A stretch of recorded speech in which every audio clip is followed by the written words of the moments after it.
But like when I was a freshman in high school, my grades were good, you know, but they could have been way better.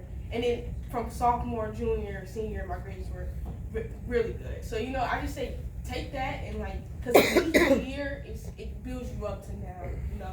And like I'm only a sophomore in college, but I say in these last 2 years, I've definitely grew up, you know, in a whole different.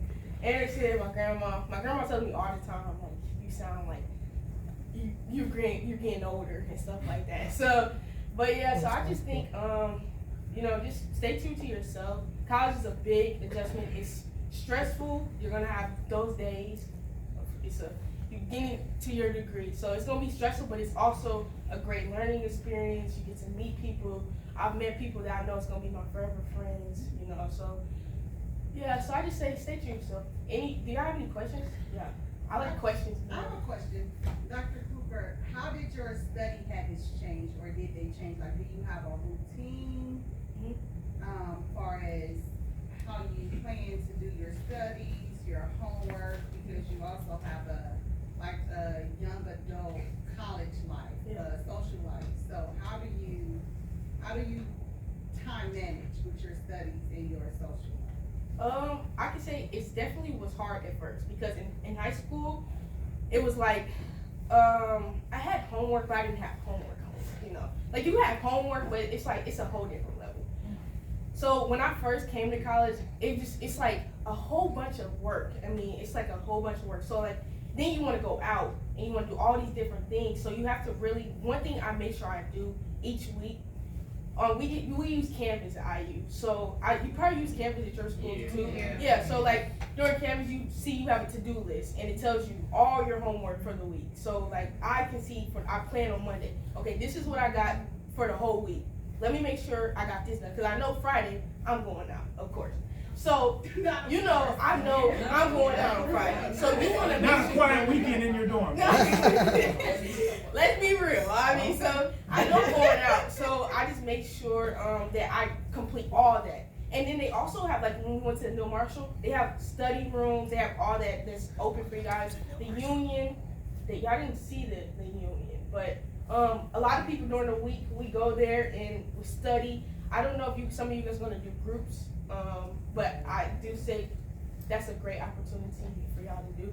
A lot of groups, kids are up there studying, and it's just a great environment. Everyone's doing their work, getting something to eat. I go there, do all my homework. I try to do, like on Monday, I try to do a majority of it because I know I am a pre-med major in public health, so my schedule is very busy. So I try to make sure I'm planning ahead. So just do that. Just make sure you're planning ahead. Any more questions? I saw you. Do you have like a passing period time? I have a big gap. Some people don't have that big gap. Some people have 9, 10 to 10. Then they got class at 10, 20. You know, so like it's different. I made sure my schedule was a little spread out because I don't like going back to back to back to back. I like a little, you know, after my chemistry class, I can go back, you know, I might go to the union or I might go back to my dorm. I might go take a nap, you know, because I did get up early, and then I got my class at 1:50 to 2, and then I have a class from 4:45 to 7:15, which is pretty long.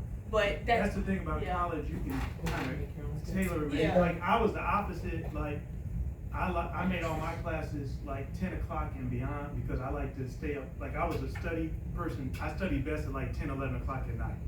So if I'm staying up late, I don't want to have to get up at 7, 8 in the morning. So I always made sure the earliest class I ever had was like 10 o'clock.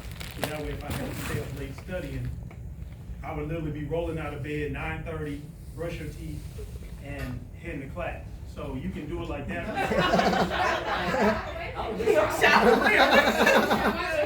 That she didn't mention, Naomi, is your professors are not going to take attendance. Right. So you don't have to get up and go to class.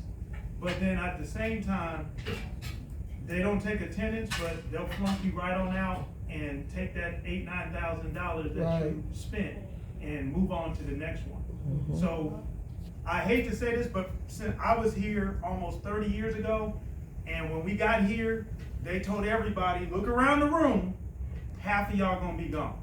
And it was like 300-400 of us, and they said, look around the room, by next year, half of y'all gonna be gone. And of course we laughed, whatever, y'all tripping. And 30 years later, they still say the same thing. Still same thing. And it holds true. You know why? Because there's gonna be some people here that will get down here and will turn up because that's what they think college. Ooh, I'm away from home. I can turn up. Mama ain't there to tell me to do my homework. Mama ain't there to tell me to get off the phone. Mama ain't there to tell me I can't go over here or go over there. And so, because they don't have that self-discipline, your teacher's not gonna call you and say, I didn't see you in chemistry class the last week.